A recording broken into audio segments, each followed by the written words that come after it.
Testing. What is up, YouTube? I am back with another video. If you guys have been following this series, this is the AI influencer series where I basically show you guys from start to finish how to create your own AI influencer and how to eventually monetize them as well, build them a social influence and all that stuff in between. If you guys haven't seen the first two videos before this one, make sure you guys go check it out. It is step by step on the things you'll need to get started, and then I believe the last video was how to generate the actual images that you want to create. And in today's video, we're going to be showing you the social media part of it, you know, the things you should have for your Instagram, your Twitter, and things to expect, like, you know, the bio and all that stuff, and the difference between hard posting, reels, and, you know, just all that stuff that comes with social media and setting up yourself for success, basically. So we're going to start off with hard posts. We're using Aitana Lopez's page for an example. Like I said, she's one of the pioneers in this space, so it is best to just use someone who has already shown success and, you know, basically a structure. And you don't by any means have to copy exactly, and I would not recommend copying exactly other people's pages. Make it your own page, make it your own unique influencer, just like you would make your page your own page. Like, you wouldn't copy someone bar for bar on their posts and captions and whatnot. But we're going to get right into it. So if you look, you know, basic influencer, nothing super crazy. A key important thing you guys want to do is make sure your backgrounds are different. See, like, if you look at each of her posts, each one is a different background. Of course, like, you know, you can do one where if it's a home setting and you're trying to play it off of like that's their house, then cool, you can have some posts that are similar like that. But for the most part, you want it to be different locations, just like this, different clothes, hairstyles even different in some of them. But for the most part, you know, people's hair doesn't change that much, so that's something you want to keep. But you can tell that she did different hairstyles. She's wearing a beanie in this one and all that good stuff. So that is for hard post. And when it comes to that, and if you guys don't know what I mean by hard post, it's just a basic post. It's not a reel or anything, not a carousel. It's just one strict post. Another big thing, just because it's AI doesn't mean Instagram isn't going to just let you get away with things. You got to keep it PG for the most part, PG-13, I guess. You don't want to get too racy with it. Like, you know, see right here, bikini pic. That is doable. That is okay. Let's find another one. See right here, a little bit of cleavage, and, you know, she's wearing lingerie or a bra. That is okay. That is pushing the line a little bit, but you can get away with stuff like that. Even like this one right here. So that is basically the borderline. You don't want to cross that because you will get shadow banned real quick. And it's hard to detect a shadow ban if you don't know what you're doing or you don't have, you know, people in the space to tell you you're shadow banned and whatnot. So just to be safe, I mean, I would even push it this far. This is like borderline right here. That is pushing it a lot. So, I mean, stuff like this is safe where not much is showing and it's just regular clothes. And when it comes to your hard posts too, you want to mix it up here and there too, like I said, with, you know, the background images. That's very important. Settings is very important as well, you know, because most people are going places, they're going to coffee shops, or traveling, whatever it might be. Mix it up, make their life look super interesting. That's cool. I wonder if that was a real Fortnite collab.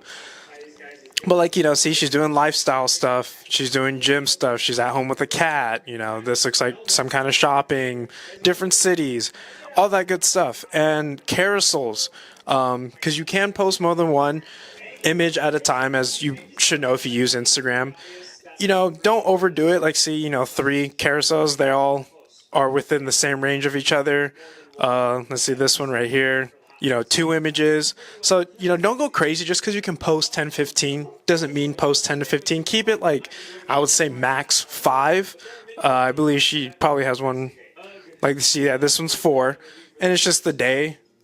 So you can do stuff like that. But for the most part, you know, keep your carousels between, you know, 2 to 5, 5 being the max. But single posts work just as fine. She has a lot of carousels, but, you know, single posts work just fine. This is going to be a really important part of the whole social media presence, especially Instagram. Twitter doesn't have stories, so Instagram stories is very important. It's everyday interaction, basically. It's where you're going to post your link, where you're going to, you know, interact with the people who come and follow your influencer. Let's just look at her story, for example. Boom. See, eating ice cream, reposting a post, all that stuff. So that intrigues people to see what you're doing on a daily basis or what she's doing on a daily basis, and then gives them a chance to swipe up, interact. But we'll talk about messages in another video, so I'll circle back on that. But it's a good place for your fans or followers to interact with you. And another one is highlights. You want some highlights, so, so it's like right here, she has Paris. It's, just probably all the things from her Paris trip. Boom, boom, boom. News. If you get to this point where you're getting into news media and stuff, which most people probably won't, but in her case, like I said, she's a pioneer in this space, so she got a lot of interviews and whatnot. And then you got Egypt, you got me, which is probably just, things on her daily basis. So this is stuff you want to put in your highlights as well. It just makes the profile more believable, more interactive, and just seems like it's, there's actually some stuff going on.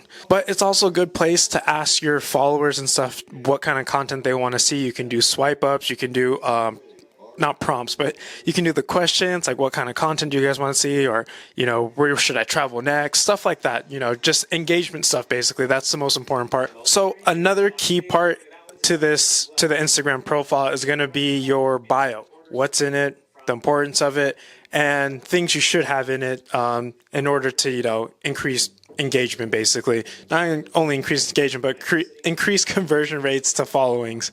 If you look, it's just basic stuff. Your location, maybe interests of the influencer. In this case, she literally says AI influencer. You don't have to say that, but you can if you want to. And then right here, she has her management email address for collabs and stuff, which you can do that. Not necessary. That's also another thing, is something you would worry about once you have a bigger following, can actually start reaching out to brands and whatnot, or have brands reaching out to you for collabs. And then, of course, the link tree or beacons in our case, because that's what we're using. You would have that here because you're going to post it to your stories, but your stories doesn't get pushed out to all your followers. Matter of fact, it gets pushed out to a very low percentage. If it gets enough engagement, then it pushes out to the rest. So a lot of people are not going to see your stories, even if they follow you. So you always want to have that beacons or link tree or whatever, link thing you're using. You want to have it in your bio, just so when people come, they might not follow you, but they can still click the link at the bare minimum. And then digital creator, you want to set yourself up and have it as a digital creator, because that is what it is. It's an AI influencer who is a digital creator. And you do want to set up as a business account, because for at least the very beginning portion of it, you're going to be running ads to the page, and you can only do that with the business account. Profile picture, not super important, but some people say it increases conversion. Some people say it doesn't, but it doesn't help. It doesn't hurt to have an enticing profile picture, something that's clear that you can see who it is, so people actually want to click on it and follow. And just keep in mind that most of the people who are going to be following your influencer are going to be male. So you want the page to be enticing to a male audience, of course. At the end of the day, attract who you want to attract, but the people who are going to be purchasing content, if you're going down that route, is going to be majority male. So Twitter, just brief overview. Basically the same thing. Only difference is you're not posting stories on there, because there is no story feature on there. It's just for the most part going to be hard posts. And in a second, I'm about to get into the difference between Instagram posts and Twitter posts. I believe I went over this a little bit in the last video, but basically the stuff on Twitter is going to be a lot more rated R and PG-13 related, versus Instagram is straight PG and maybe PG-13. I just saw Itana's page. It's like you might have, sports brawl or a little bit of lace, but Twitter is going to be a lot more, pushing the hub type shut. But yeah, basically the Twitter's going to be a lot more rancy and crazy and rated R. So that's the kind of content you want to post there. You're not going to post, everything there, because that's the stuff you want to keep behind a paywall onto the fan view page and whatnot. But you're going to, push that line and tease it so people are enticed to come over to the fan view page. Instagram, like I said, keep it PG. It's a PG place. I wouldn't even say don't even teeter with the line. Just keep it PG. Now, a big question on social media has always been hashtags. Do they work? Do they not work? What's the point of them? And I would say, to my knowledge, it does help in some shape and forms, and then other times it's very irrelevant to even use them. But in this case, it doesn't hurt to use them, but just make sure you're using relevant hashtags. Like, don't fucking put hashtag cat, because it's going to get pushed out to people who are looking for cat content, and your page has nothing to do with cats. So if you're going to be using hashtags, make sure they're relevant hashtags, and don't use like 30 to 50 hashtags sometimes people will use for whatever reason. You'll see on posts, it's just like an absurd amount of hashtags. Max like 20. I would say 10 to 15 is a good amount, but make sure they are relevant. That's the key important part. But also do your own testing. Test out some posts with it, test out some without, and see, what kind of results you get, because everybody's results are going to vary a little bit. Me personally, I don't use hashtags. I just find it's kind of a waste of time, because you have to curate new ones every single time, basically, because you don't want to use the same ones over and over. All right, to wrap up this video, though, we're going to talk about maximizing engagement. This is a very important and key part to running the Instagram page. It's probably one of the most tedious parts, other than like daily posting, but it's engaging with the people who are engaging on your page.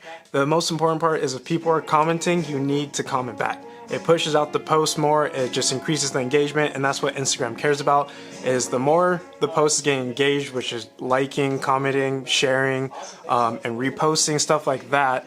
But for the most part, it's going to be commenting on your page. You want to interact and just boost that, because say you get 10 comments, right? And then you comment back to all 10 people, that's 20 comments on your page now. Instagram just understands, what the engagement is. They don't know who's doing it, exactly what's going on. They just care that it's, like, okay, this post is getting some traction, or this post is getting a lot of engagement, let's push it out to more people. So, doesn't matter, don't sit there and not respond back to those people. Even a heart emoji, something, if they're complimenting the post, just say something back. That's all that matters. And that will be the difference between you getting a subscriber and not getting a subscriber by, you don't know who's going to actually come to the page and whatnot. So just interact with everybody. It takes 2 seconds to go through it. If, this is a side hustle thing and you have a, regular day job, at the end of the day, just go through your last post and engage back with all those people who might have commented on that post that day or even yesterday's post. But point is, just interact with the people who are interacting with you. And then another thing is, when it comes to Instagram DMs, that's the only thing you don't want to really interact with. Leave that be. If they comment on your post saying, I messaged you or something, let them know that the only place you respond back to messages is the fan view page or Patreon, whatever you're using. But basically, you want to get them off the Instagram page and into the funnel of where you actually will make your money. So interactions are only in the comments for the most part, and keep it at that. That's going to do it for today's video. I hope you guys did enjoy and got something out of it. I hope you guys are in the process of setting up your things if you guys are trying for it. Next video, we're probably going to talk about monetizing the content, more about the actual FanView page and what, to expect and what to look at, and just basically going through the page, and so just so you guys aren't completely like, bewildered when you get to the page and you don't know what the hell is going on and have to figure it out for yourself. But that's going to do it for today. If you guys do enjoy this kind of content, please hit that subscribe button, hit that like button. It helps push out the content to more people who actually want to see stuff like this and help someone else.